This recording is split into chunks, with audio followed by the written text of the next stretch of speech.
Okay. Good morning, everyone. Welcome to the second part of the talk of the Erasmus program here in the 2021 EHEF webinar. I am Jem from Silliman University, and I'll be your moderator for this event.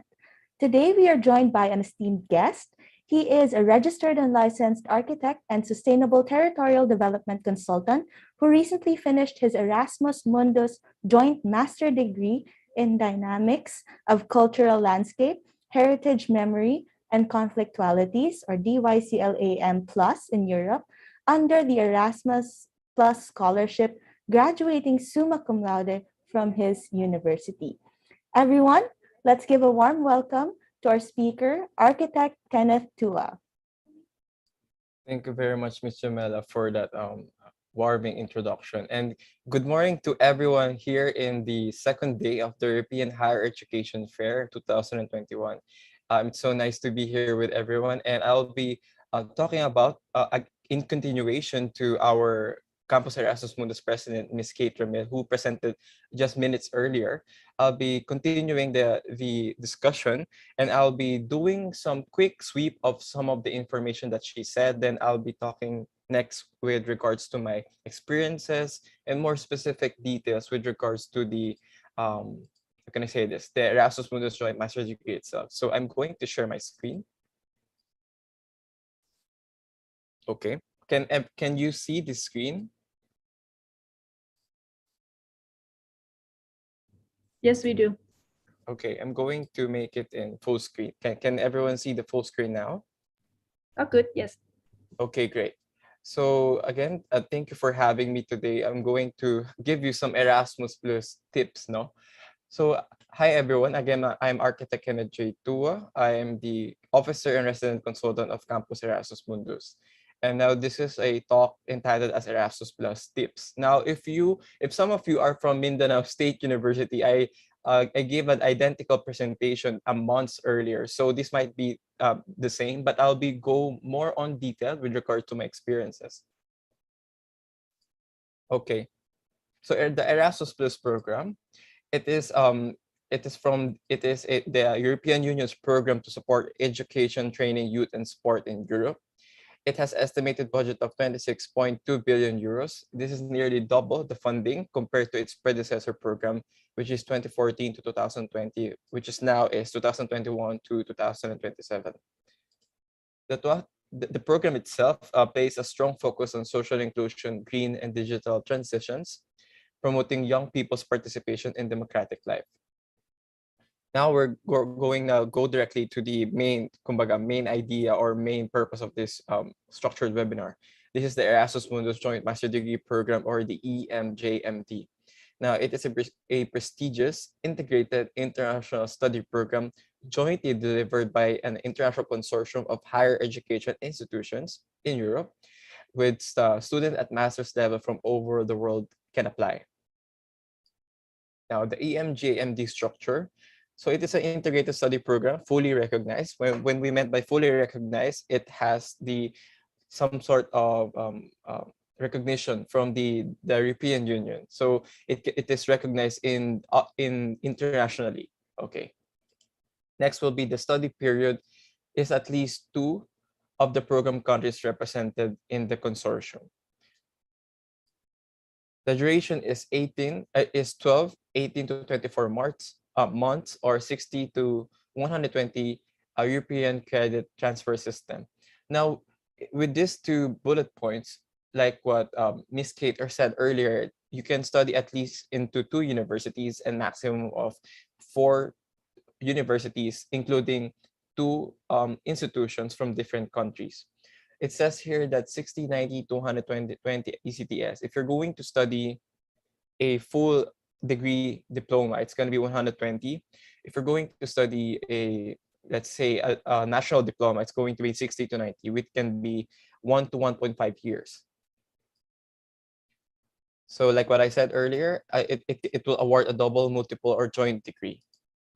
And full study scholarships for students from all over the world. So it really guarantees everyone to actually apply, and participation of international scholars. When I mean by international scholars, it's not only the students themselves, but those professors or university officials who would want to be a visiting professor or visiting scholar through a partnership or through a independent application. Now, let's talk about the scholarship. I will be going more in detail with regards to this. So we have the partner country and program country. So program country, these are universities from the European Union and some additional areas. And partner countries, these are outside the European Union.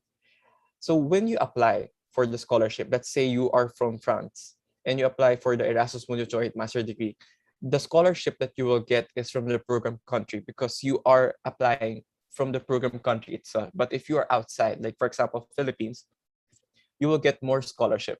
And that is because of the idea of being a program country, given that they will be much more, how can I say this, much more able to actually study in the program. Now, next will be is with regards to that, the contribution of participation cost is 9,000 euros. Now, and that is the tuition fee itself. So indeed, it will not be given to you anymore. It will go directly to the university consortia or the which compromises of at least 2 to 4 universities. Then travel costs. Now, yearly, first year and second year of your study, since being a master's degree, you will be given 3,000 euros or approximately, if I'm not mistaken, 150,000 pesos from the first year and second year, and that considers being the flight ticket that you will be reimbursing when you go to Europe, the travel costs for transportation such as trams, public transportation, etc., taxis, and next will be installation costs. Installation cost is only given to the first year for the partner country. So installation cost is not something that you will install like a aircon or something. It's more of like, for example, when you go to your first country, you will be needing some portable items, let's say lamp for studying, or some or if you're going to be staying a much more longer time in a certain country, you can buy an IKEA chair. So that is the installation cost. Now, living allowance, this will be given monthly to you by the university. So it is 1,000 euros or approximately 58 to 60 euros, depending on the rate of transfer. And this is more than enough. Let's say in Filipino pesos, you can have let's say 10,000 to 20,000 pesos of rent. Then the rest will be food, other things, leisure, etc. So it is more than enough. The European Union wants to give you a very comfortable way of living there in the Europe. When you stay there, they will not give you a very minimal scholarship. They will give you an average to above average, which is these are more than enough. Now, how to apply? First, check the website of the European Erasmus Mundus Joint Master Degree Catalog, in which I will share the link in later on. So check for the courses. Next will be choose courses that interest you, or preferably those that have a prerequisite from your course. So for example, I'm an architecture graduate. So when you check the Erasmus Mundus Joint Master Degree Catalog, in which it shows 149 joint master degree programs, you need to check first the prerequisite courses if it matches your background, if you are qualified. Now there are part there that will say or related fields. So you can try to explain that during your application. So it is 3 courses maximum.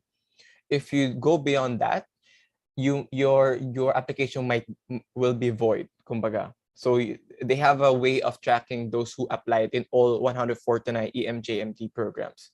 We will go more on that based on my experience later on. Read the requirements needed for the application. So requirements vary depending on the consortium. So there are some general requirements that I will be telling you later, but you need to go directly to the website itself of the program to know what are the specific. Like for example, on this next bullet. Oh, wait a minute. Yeah. On the fifth bullet, I may say. So gather all necessary requirements and please take note that this takes time. So for me, when I prepared for this, it took me almost a year to prepare everything. Now you might say it's might be overreacting. It's when I went by over a year, it gave me really ample time, not being in a rush. So that's from preparing the documents, preparing the recommendation letters, preparing asking for documents from universities, etc. So that's everything. Normally, the application opens in September or November of this year, and it will last until, let's say, February or March of the next year. Then after and beyond that, it will be the application results, etc. Now, next will be submit on time, preferably at least a week before the deadline. So first will be online portal email. When I meant about this is that you will not need to send your physical documents immediately. I mean, I know some scholarship programs from, for example, in the US, let's say Korea or Japan, that requires already the physical documents. I think this one of the advantages of the Erasmus program is that they will be only needing the online copies of your application first via portal, which is the program portal, or there are times that it can be the email, which is directly from the administrator email, which is good. Then afterwards, when they have already told you that you passed, they will now request the physical documents by post. So you will need to give the original documents from the Philippines to whichever European country, which is really saves you a lot of money and saves you a lot of time. Okay, so this is the AMJMD catalog website. So we will share the link later on, but you can just easily look for that. So this is a GIF file, so we can just talk about this again and again. So when you go to this website, if you know already the acronym of the program that you're going to apply, like for example, this is my program, you can just click on. But there are choices there that you can actually check on the theme, the country that you want to stay, the field of study. Then you can click on those options, and it will give you all the best possible examples. When you get into the program, it will lead you to a information sheet of the program. It's a very very short summary of the program that you'll be applying. And in this also, you will also find some pertinent links of which countries you will be studying, what is the mobility transition from first semester to the fourth semester, so on, etc., and so forth. So, and especially the link of the program itself. Oh. Okay, so this is the non-GIF, so just to show you so that hindi kayo mahirapan. So this is my program, Dynamics of Cultural Landscape Heritage, Memory, and Conflict Quality. So it is more focused on landscape heritage conservation, cultural landscapes. So to give an idea, it's more of the Ifugao rice terraces, the intramuros. So this is what I did, being an architecture graduate. So this how it will look like when you go to your chosen program. And at the very top, it will show you the coordinator. For me, it's the University Jean Monnet Saint Etienne in France. And at the right side, it will give you a link where you can check more on the university and the website. Now, if it doesn't work, at the very below, it will show you the results. The results, it means that where you can check the results of the program, but mostly it will be emailed to you of the results. You can also check the website there. So this is how it looks like. Again, we have the view project map, giving you the map, and you can also download the PDF file of the information sheet. At the very below of this slide, you will see that start and end. So the start is when the program, the Erasmus Mundus Joint Master Degree program started, and when will be the program end. So if you are going to not apply yet this year or next year, you will need to check if until the program will stay. Now, for me, my program, it's supposed to end at 2019, but but I keep on checking, I keep on inquiring if they will renew it, and thank God they renew it, so it will be until 2024, and so I did apply. Now, for answered and questions, frequently ask questions, if I may say. So first, is work experience needed to be qualified for the EMJMD? Either yes or no. This will depend on the consortium. So again, Ms. Kate Ramil defined this consortium as being at least two or four universities or more than universities joining together to deliver this joint master degree program. So there in their qualification, you need to check. There is this one program, an EMJMD that I wanted to apply, but unfortunately, during the time that I applied, they required 2 years of working experience. So there are some programs that they would require some little bit of working experience. But again, it's one of my chosen. So I ended up going to I mean, to the second choice, in which only requires 2 years of working experience. And normally they don't really require it. You can go transition from bachelor's immediately to the master's, as long as you have a good background and standing. Second question will be, is it required to have a graduate? Is it required to have graduated from college for application? So as long as you finish college before your intake, you can apply. So let's say you are graduating May of this year, and your first intake will be next year. Normally, the intake will be the year after. So it's good. It's okay. So as long as by the time that you will do the intake, which is normally September, then you are good to go. So if your graduation is May or June, then your intake is September, then that's great. You have no problem to apply. What are the basic requirements? So this is what I'm telling you, the general requirements. And I would really suggest that you go to your specific EMJMD program and check the specific ones. So the first is complete application form. So each program, they have their own application form. So it differs. So you need to check that. Next is TOR, a transcript of records. Second would be copy of diploma. Of course, all of these should be certified true copy. Best if you can give them the original, of course. Next will be English language certificate. Now, there are programs that doesn't require IELTS, TOEFL. They just need you to provide a certificate of medium of instruction from your registrar in your university. But there are that requires this, being competitive. Competitive in which means that the program are in English, because there are programs that are delivered half English and half a European language. Let's say French, Spanish, Portuguese, etc. But most are English. Now there are times that they can, so you know that if they require you a TOEFL or IELTS, which means this AMG program is really competitive. So they really want to make sure that the ability to speak English is good and crystal clear, because some of the discussions, let's say debates, can be really critical and deep. Another thing is the motivation letter. I think this is one of the most important one, that when you apply, so they will really look at you as an applicant holistically, not only academically, but professionally and other things that you've been engaging, and recommendation letter. So this is also critical. So you need to get a good, you need to have forged some ties with your previous professors or previous employers to get good recommendation letters. Question, I cannot submit my TOR and diploma because my graduation is not until April next year, but I need to submit my application by January. What do I do?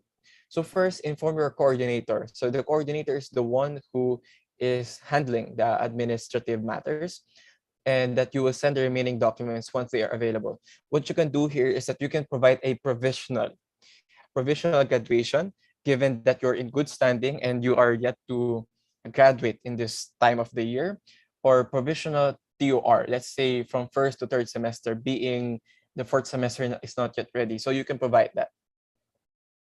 Okay. Next, do I need to be an honor student to be qualified? Either yes or no. This will depend on the consortium. Now, European Union is looking for people who have the potential to be leaders in their field. And when by field, on your chosen field, I can attest to this. When I was in college, I was not a cum laude at some sort. I was not having a best thesis or something like that. I'm just I'm one of those organization kind of students who really loves doing extracurricular.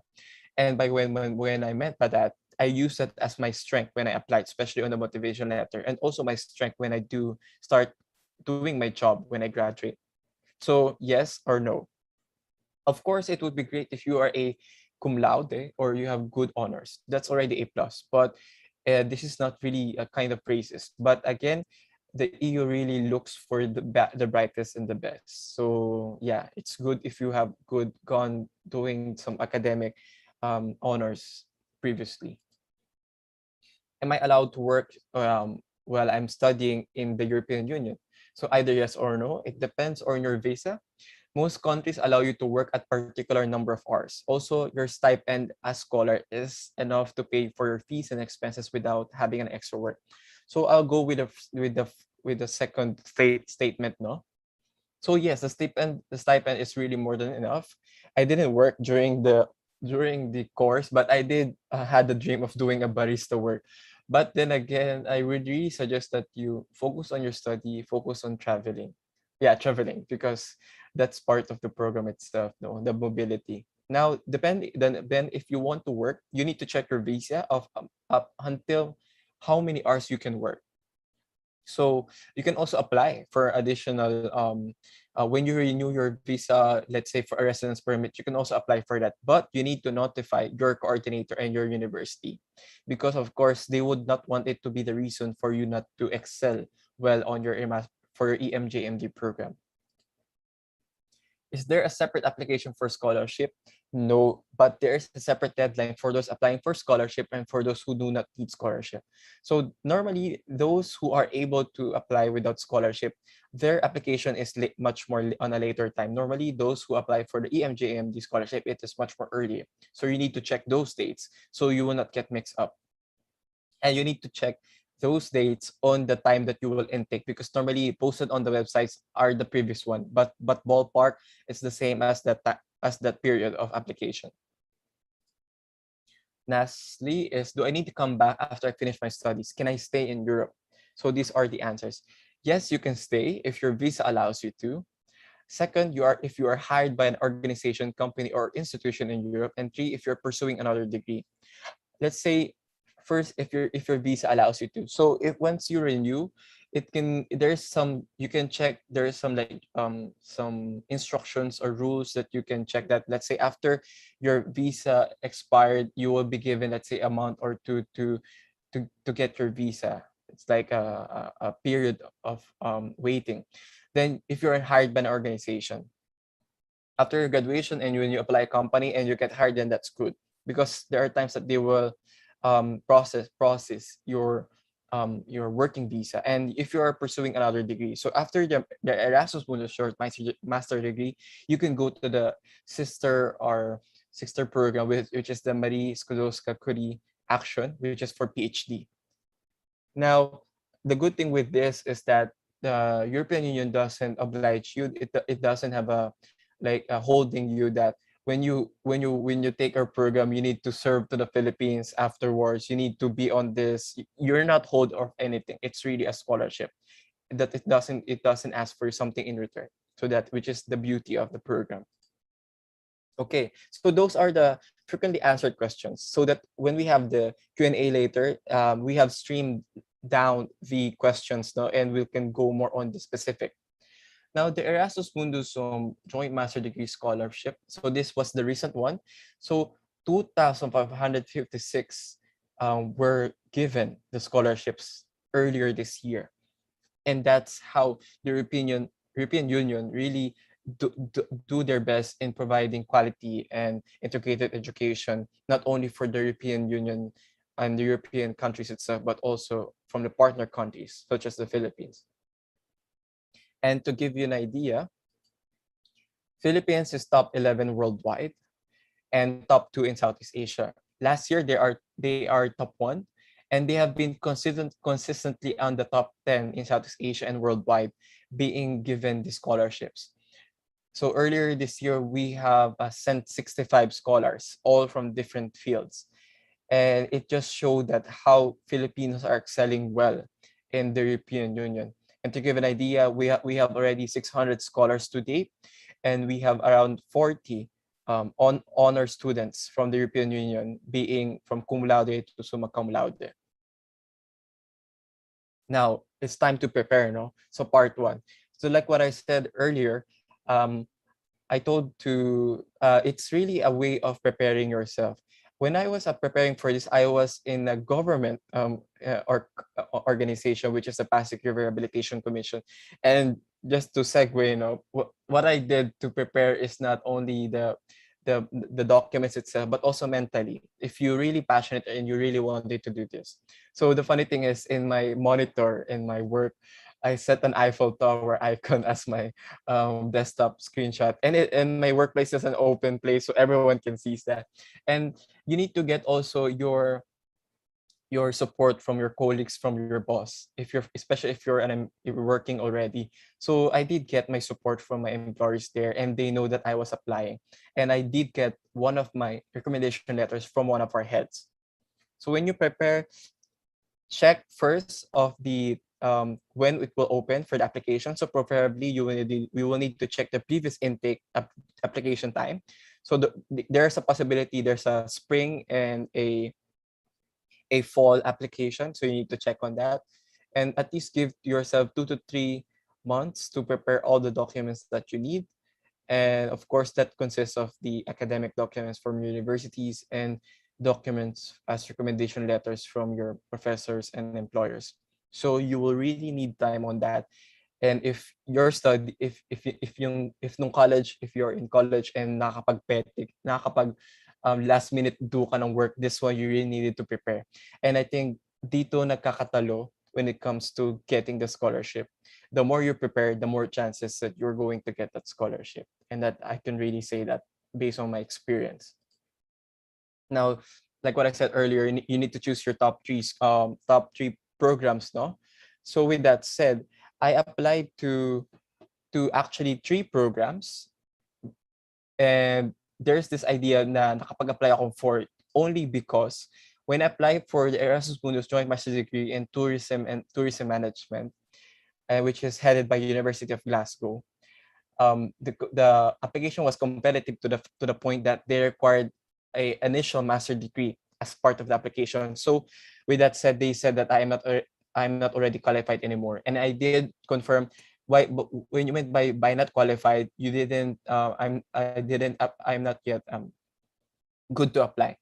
So with that said, by confirming that, I was able to apply for GLODEP. But I wasn't really taken hold back because the program at University of Glasgow and the one below in the slide is GLODEP are not really my prerequisite courses or not related to my study, but I did still apply because it's my passion. So that's one thing you need to check. It's not really a letdown because my top 2 choices were this one, STEED and DECLAM. So the name of this is the AMJMD program, but it depends on which university. For the STEED, I already forgot, but for DECLAM, it is the University Jean Monnet. So going back, when I'm now on my top 3, which is STEED, DECLAM, and GLODEP, automatically I didn't get into GLODEP. And when you didn't get into the first screening, which is the university will check in if they will put you on the reserve list or main list. Main list, which means pasok ka na.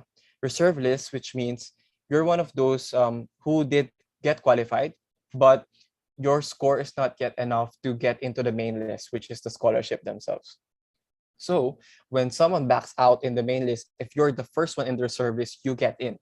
So what happened to that is that in GLODEP, I didn't get in because my background is not related. And you can actually ask for a reason why you didn't get in so that when you apply the next time around, you will know where to improve. And that's what GLODEP did for me. So I did ask for the reason why. I forgot the term, but yeah, that's the term is appeal application form for appeal. So it's like appeal for what happened, what saan ka nagkulang, something like that. Now I'll go to STEED first. STEED is one of my top 2 application program. It is on sustainable territorial development, but more on the sustainability side, while DECLAM is more on heritage conservation side. When I had a problem with this because of the language. They require 2 languages, French and English. And there are some programs that requires interview. There are some programs that only requires for you to send your documents. For the STEED, what happened was I already applied and I got the interview. The interview was in English and French. Unfortunately, that time I just only started studying French for the program left. for the programs that I'm planning to apply. So unfortunately, I had a problem with the French, so that's why that happened. And the clam, yeah, I did the process there, and I did get in. I didn't get an interview, but I did manage. Now, I have 3 minutes left, and I will be giving you some good pointers. So deadlines are your frenemies. So it can, if you really send early to your application, that's great. If you send so late or really close to the time, there might be a possibility that they have screened so many good potentials already. Then collateral beauty, when you didn't get in, it does mean it's the end for you. The documents that you prepared, you can use it for other scholarship programs or other programs in the EMJMT. So you will not need to look at it at a bad thing, no? So my program is this one, and it is have 4 universities just to show to you. And part two is when you prepare going before going to the country itself, you need to check on your lodging. And so this more on future things, so I just want to give you a heads up. So checking on your depositing your lodging, your documents when you go to the Europe, your visa, etc. So you need to prepare on that so that hindi kayo magulat na after you apply, meron pa palang second round of preparations. And embrace new cultures once you are there. So this was in France. And embrace new cultures is that respecting people with different differences, with different culture and different backgrounds. So you need to be humbled and you need to be really open-minded when you are there.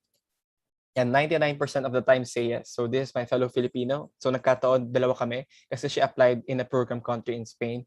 And I'm really blessed to have her because she really led me to really be open-minded. So taste a lot of different food, be open-minded when it comes to debates, really learn their culture. And 99% of the time say yes, because this opportunity only happens once in your life, no?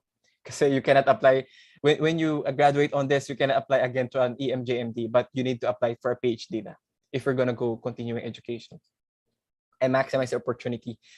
This is one of my last remaining slides.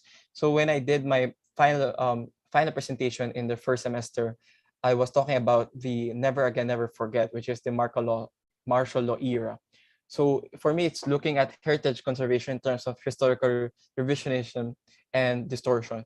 So I had the opportunity to actually invite Miss Lenny Rivero, Mr. Howie Severino, and some other good speakers who provided me videos for my presentation. So being an Erasmus Mundus Scholar, it gives you the opportunity and privilege to actually be known and be privileged enough to actually invite speakers and to be part of some programs and to be way with some good people on the same field that you are doing on. So this is so again, just to end my presentation, because of the scholarship, it was more than enough that I was able to save money and I was able to study in 3 online certifications in MIT, Berkeley, and Harvard. I was able to study in different universities during my school breaks and learn languages in UCL in London, Chulalongkorn University, and some sort. And again, the program, it gave me the opportunity to get 5 master degree titles, 2 international joint degree, 3 national diplomas, and 1 certificate. So it's really a good opportunity for you to do. And lastly, enjoy. So this is my time. I'm a fashion enthusiast. I am a travel enthusiast, and it's not all about studying only. It's about learning the culture, not only by the 4 walls of your classroom, but also learning the culture themselves and being abroad. And I think that's it. And you can see there, I went in a concert in Paris. So yeah, thank you very much, everyone. And if you need more information, just call us at Campus Erasmus Mundus or IMA Philippines or European Delegation in the Philippines, and we'll get in touch and we'll give you more information as the best that we can do. Thank you very much. Okay, thank you so much, Architect Kenneth. I think most of our participants will be inspired to apply for the program. Let's just go over a few questions. We have one here asking if they are, number one, can you give them tips on how to convert the units covered here in the PH to ECTS? And if they can apply for the master's program while pursuing master's here in the Philippines. Is that possible? Wait a minute. Yes, Ping, what were you saying? Yes, sorry, we don't have time for the Q&A anymore because we have okay. one coming up soon. Okay. All right. So for the questions, I think they can forward that to the websites presented earlier. Yes, please, Right. please do. Yes. Please forward all the questions, and thank you very much. I think I've covered a lot. And Yes, thank you thank very much, you. Miss Jamela, Thank you, and to the Architect whole Daniel. technical support. Have a nice day, Yes. everyone. Again, join European Higher Education Fair.